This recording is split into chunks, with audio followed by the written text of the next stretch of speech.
les gens, vous allez bien? C'est les Gauchis et les Gauchis.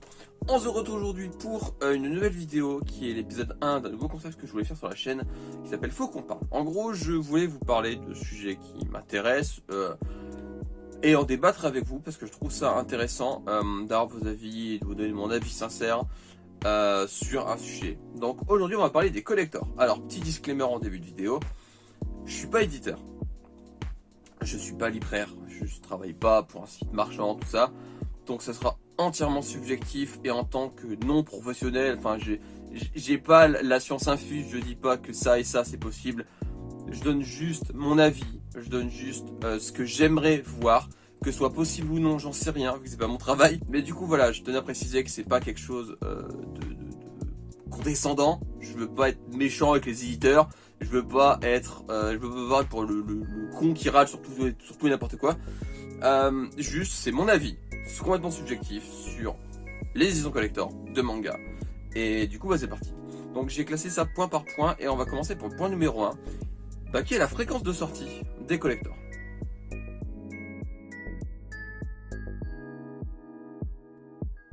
Les collectors il y a quelques années c'était occasionnel, quelque chose de vraiment rare qu'on attendait avec impatience. Maintenant, il y en a clairement une par mois, ou presque. Maintenant on a à se dire que c'est étonnant s'il n'y a pas de collector de telle ou telle série, parce que c'est quelque chose qui est devenu très fréquent, trop fréquent. On se met littéralement dedans. Voilà, ça a plus le côté exceptionnel que ça avait avant. Chaque annonce de collector, on est plus en mode ouais, ça a un peu perdu de son charme. Voilà ce que j'en pense. Clairement, le collector pour moi, ça devrait être quelque chose, comme je dis, d'occasionnel. Ça devrait être un événement, pas à tous les tomes, comme le fait notamment l'Atelier des Sorciers. Comme va le faire, arrête de me chauffer Nagatoro, même si lui, c'est un truc un peu particulier parce que au Japon, ils ont déjà une collector par tome. Du coup, ils font juste proposer ce que le Japon propose, tout simplement. Et du coup, ouais, c'est quelque chose qui me dérange un peu en termes de fréquence. Il y en a trop. Clairement, il y en a trop. Après c'est subjectif comme je disais, moi je trouve qu'il y en a trop, il y en a qui vont dire qu'il n'y en a pas assez. Pour moi il y en a trop. Maintenant on est submergé de collectors, je veux dire il y en a tout le temps, pour tout et n'importe quoi. Je veux dire il y a une nouvelle série qui sort, va y avoir une collector, il y a une série qui arrive sur son tome final, le tome final va avoir une collector, il y a une série qui est en tome 12, va avoir une collector. Vous voyez ce que je veux dire, il y en a vraiment trop, pour moi il y en a vraiment trop. Le point numéro 2 que je voulais aborder c'était le contenu et le prix. Alors déjà pour moi le contenu c'est très inégal pour les collecteurs de manga. Il y en a des très bien, faut pas cracher sur toutes les collecteurs non plus, il y en a des moins bien. Pour moi la meilleure de ces derniers mois c'est clairement Togenanki, qui a eu la bonne idée de proposer un coffret avec le tome 1 et 2, 3 ex-libris et une cover alternative par tome au prix de 2 tomes à l'unité. C'est clairement un cadeau du coup les ex-libris et les covers alternatives. Et c'est ça que j'aime bien dans ce collector, c'est qu'en fait c'est une collector qui te prend pas pour un con. Clairement, elle t'offre du contenu au même prix que les tomes à l'unité. Voilà. Donc c'est une collector, mais c'est sans doute la meilleure collector qu'on a eu de ces derniers mois, étant donné que les goods sont gratuits, littéralement. Après, il y a aussi également le tome 23 de One Punch Man et le tome 6 de Spy Family, qui s'étaient vendus à 9,90€, soit à peu près 3€ de plus que le tome standard, avec une cover alternative et une plaque métal. Voilà, chacun, de grande qualité. Franchement, la plaque métal est vraiment très jolie, avec des effets relief, tout ça. Elle est vraiment très belle. Donc pour 9,90€, ça vaut vraiment le coup. Puis il y en a où ça va pas. J'en ai parlé du coup avec des gens sur Instagram. Quelqu'un m'a donné l'exemple de... Alors c'est une série que je ne fais pas, qui est le tome 23 de Jojo Lion, qui est du coup Jojo's Bizarre Adventure, qui avait vendu en collector à 14€ des intercalaires pour classer les saisons donc de 1 à 8 de Jojo's Bizarre Adventure. Donc c'était 14€ pour les intercalaires en carton qui étaient récupérables gratuitement en librairie, à ce qu'on a dit. Ça fait 7€ de plus que le tome standard pour des intercalaires en carton. Perso, les intercalaires en carton, je les fais moi-même. Enfin, c'est joli, certes, je dis pas que c'est moche.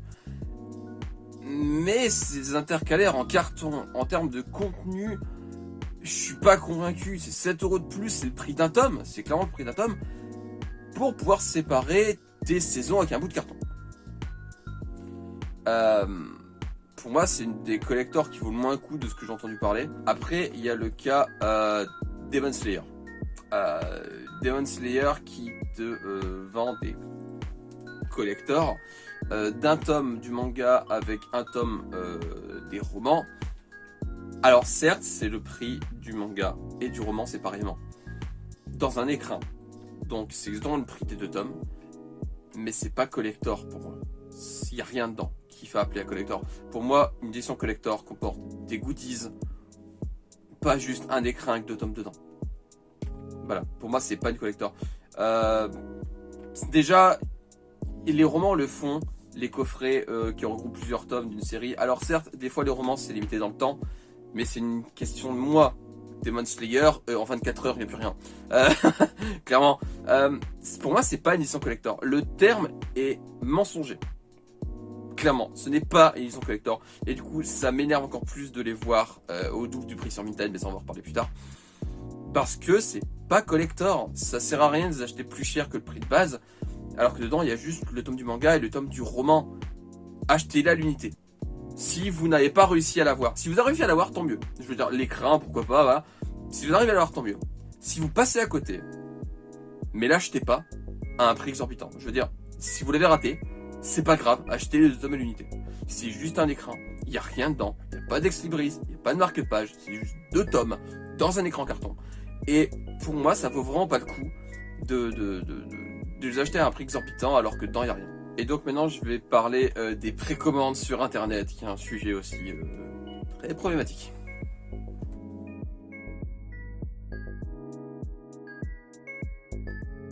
Alors, je critique absolument pas les gens qui achètent leurs mangas sur Internet et qui les précommandent sur Internet.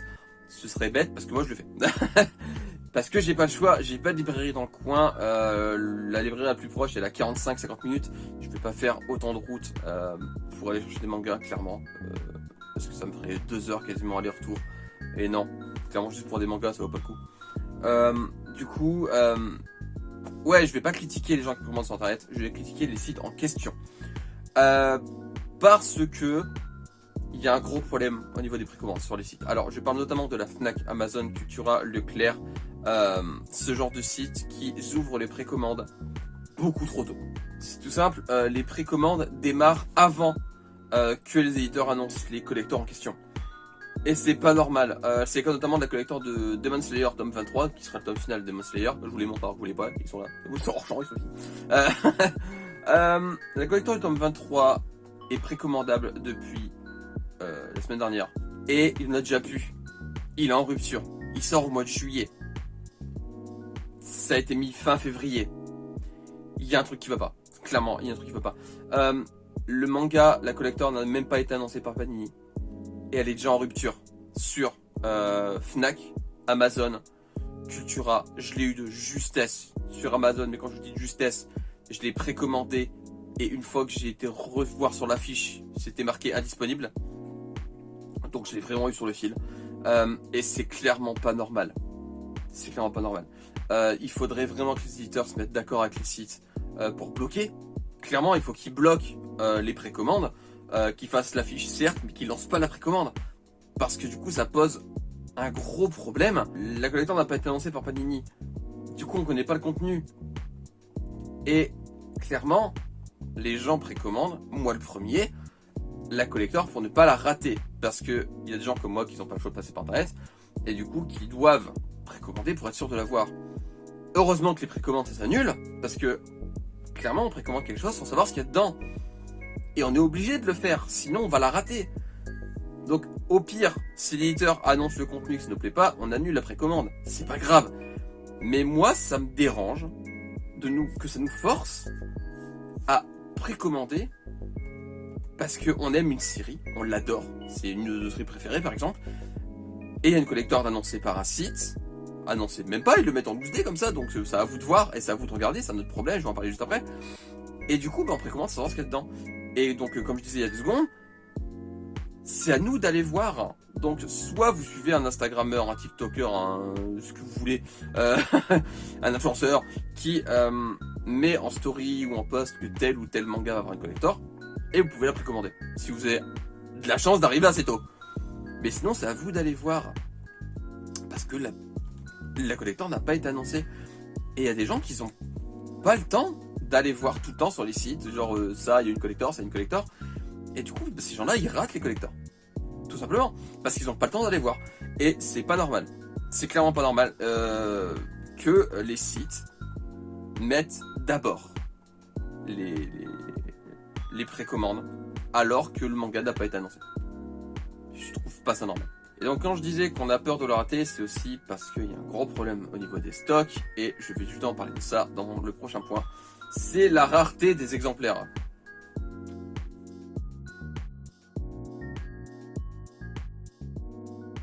Alors je le redis, je suis pas éditeur, je sais pas comment ça marche, c'est juste mon avis et ce que j'aimerais qui arrive pour les collectors manga en France. Mais clairement, je veux bien que je sois collector, mais du stock, il n'y en a pas assez. On a compris maintenant que les collectors, ça se vend comme des petits pains. Faudrait voir à augmenter les stocks en France. Parce que clairement, vaut mieux en faire trop que pas assez. Et de toute façon, pas assez, ça sera jamais le cas, vu que ça se vend comme des pains, comme j'ai dit il y a 2 secondes. Pire, il y a tellement pas de stock qu'il y a des librairies qui sont sucrées leurs exemplaires. Je pense notamment à Freeren, qui a eu le tome 1 collector qui est sorti au mois de mars. Et je suis une librairie qui est sur l'île, qui s'est vu supprimer tous ses exemplaires collector. Alors qu'il avait des précommandes. Et on le prévient la veille. C'est pas normal. Je veux dire, on nous a bassiné pendant des mois pendant le confinement, tout ça, qu'il faut soutenir les petites librairies, qu'il faut soutenir les indépendants. Et les éditeurs se permettent ce genre de choses. C'est pas normal. C'est clairement pas normal que les éditeurs puissent pas honorer les précommandes qui sont. Juste parce que ces exemplaires de collector vont être redistribués à la Fnac, Amazon, ce genre de choses. Voilà. Ou les plus grosses librairies. Et c'est triste, franchement c'est triste de voir ça et clairement c'est un truc qu'il faut qu'il change. Faut arrêter de privilégier des enseignes, je veux dire augmenter les stocks, faites en sorte que tout le monde puisse avoir un exemplaire. Je veux bien que ce soit des collectors, mais là c'est plus collector, je veux dire c'est une bouchée de pain. C'est pas normal qu'on doit se battre comme ça pour avoir des collectors. Et en parlant de se battre,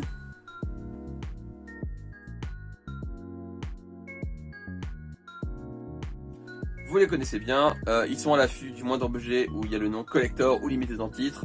Je parle évidemment des revendeurs. À une époque pas si lointaine, les mangas avaient des goodies offerts, emballés avec les tomes, des badges, des marque-pages, des ex-libris, des trucs pour mettre sur les téléphones, vous savez, des trucs pour tenir les téléphones.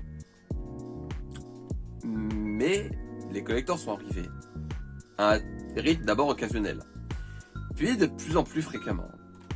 Et ça a attiré l'attention d'une certaine catégorie de personnes, qui sont les revendeurs. Ils se sont rendus compte qu'il y a de l'argent facile à se faire. Et ils se sont mis à acheter un exemplaire, 2, 3, 4 exemplaires, à les revendre sur Vinted, le double, le triple du prix.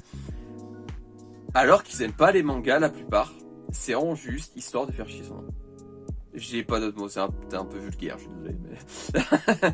Et elles sont de plus en plus dures à choper à cause de ça, parce que on sait très bien que les revendeurs, ils vont en acheter des tas pour les revendre. Et du coup, ça nous, comme ça, on revient, c'est un cercle vicieux, ça nous revient au problème du stock, parce que des gens vont se sentir obligés de racheter à ce revendeur.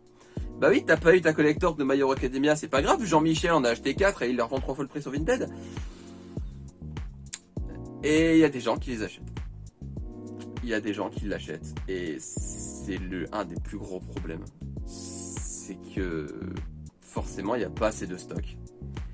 Du coup, des fans dépités de l'avoir raté vont se rabattre sur Vinted et payer leur collector qui était à 10 balles, 20, 25. Parce qu'ils veulent absolument leur collector. Et ça aussi, c'est un problème, c'est que les collectors, maintenant, c'est vraiment un piège à fans. Je vais pas dire ça autrement, c'est un piège à fans. Je vais pas dénigrer les fans qui achètent toutes les collectors parce que je le fais. Demon Slayer, je le fais, même si là, clairement, le prochain coffret manga plus roman, si je le trouve pas, tant pis, flemme. J'ai fait tous les Promesses Neverland. J'ai acheté quasiment toutes les collectors des séries que je fais en cours. Bah parce que c'est des séries que j'aime beaucoup et que j'aime bien avoir des goodies des séries que j'aime. Mais clairement, il y a des séries, j'aurais pas tenu le rythme. Genre l'Atelier des sorciers, j'ai abandonné au bout d'un moment. Clairement, même si j'avais continué, il y a des collectors que j'aurais sauté.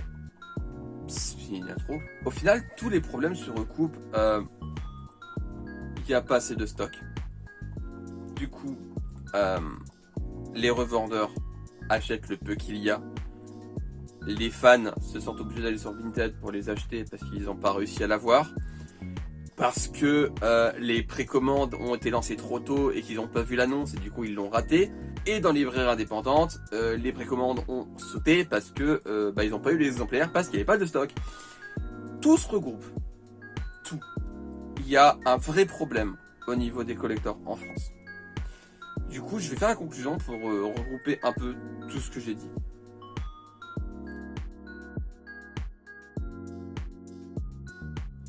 Je vais commencer par dire qu'il ne faut pas diaboliser les collectors non plus. Comme je l'ai dit, des collectors de qualité, il y en a. Il y a des collecteurs de qualité. Même s'ils ont eu un stock géré d'une manière vraiment comme un pied, ouais, je peux dire ça autrement. Frieren est une boîte collector. Frieren avait tome 1 collector de qualité, même s'ils ont sorti le tome 2 ensemble. Quitte à faire ça, ils auraient pu mettre les deux dans le même coffret, mais enfin, c'est un détail. Togen Anki est très bien. Les collectors de One Punch Man, Spy Family sont très bien aussi. L'Atelier des sorciers, il y en a qui valent le coup. Le Taille Titan, il y en a qui valent le coup. Mais il y en a qui valent clairement pas le coup. Il y en a qui valent pas, surtout pas, de payer le double du prix sur Vinted. Et il faut vraiment qu'il y ait un truc qui change pour les collecteurs en France. Le fait que le stock soit trop faible, le fait que les librairies indépendantes se fassent sucrer leurs exemplaires pour les grandes enseignes, le fait que clairement les collectors sortent trop. Il y en a trop maintenant. En étant optimiste, vraiment optimiste, il faudrait arrêter d'acheter aux revendeurs également. Peut-être qu'un jour ils comprendront. Qu'est-ce qu'ils font, c'est pas bien. J'y crois pas des masses, bizarrement. Mais ouais, il y a plein de problèmes sur les collectors en France. Je continuerai à acheter des collectors personnellement, même si maintenant je vais faire un tri. Avant, je prenais toutes les collectors de séries que j'aime bien, parce que j'aime bien avoir des goodies des séries que j'aime bien justement. Mais je le ferai plus dans le futur parce que clairement, si je vois qu'il y a des collectors où le prix est trop abusé, où le contenu me plaît pas suffisamment, je vais pas les prendre parce qu'il y a trop de collectors. Maintenant, faut faire des choix. Et c'est dommage, parce que comme je leur dis, ça perd son côté événement, son côté occasionnel. Et moi ça me rend triste. Donc voilà, c'était ma vidéo sur les éditions collector, j'espère que vous aura plu. N'hésitez pas à me dire en commentaire ce que vous en pensez, si vous pensez que j'ai oublié de dire des trucs. J'ai sans doute oublié de parler de choses, c'est même certain. Donc n'hésitez pas à me le dire en commentaire, ça me ferait plaisir d'en parler avec vous. Ou alors si vous voulez pas en parler dans les commentaires sur YouTube, vous pouvez en parler sur Instagram, je l'affiche juste là, maintenant. Vous pouvez m'envoyer un message privé et on en parlera avec grand plaisir. Voilà. Voilà, j'espère que la vidéo vous aura plu, je le redis, je me répète. Si c'est le cas, n'hésitez pas à liker, partager, à commenter du coup. N'hésitez pas à me dire ce que vous voulez comme futur sujet de discussion. J'aime beaucoup ce genre de vidéo blabla et je trouve que ça peut être intéressant de refaire. Donc n'hésitez pas à me dire si vous voulez une autre vidéo de ce genre et de quoi on parle. Voilà, j'en parlerai également sur Instagram, sur Instagram. Les gens ont des avis sur des futurs sujets également. Donc comme d'habitude, lisez des mangas, regardez des animés, jouez à des jeux vidéo, mangez des pommes, parce que c'est très bon les pommes. Continuez d'acheter des éditions collector, ça vous fait plaisir. Clairement, je ne jugerai jamais les gens sur ce qu'ils achètent, faites ce que vous voulez. Moi c'était juste mon avis subjectif, vous avez le vôtre. Voilà, je veux pas forcer les gens à arrêter d'en acheter, parce que c'est pas le cas, vu que je vais en acheter encore. Mais voilà. Donc je vais conclure là-dessus, je vous fais des graou les gens, portez-vous bien, et on se retrouve bientôt pour une nouvelle vidéo. Bye bye. Tchou. Et tchou tchou.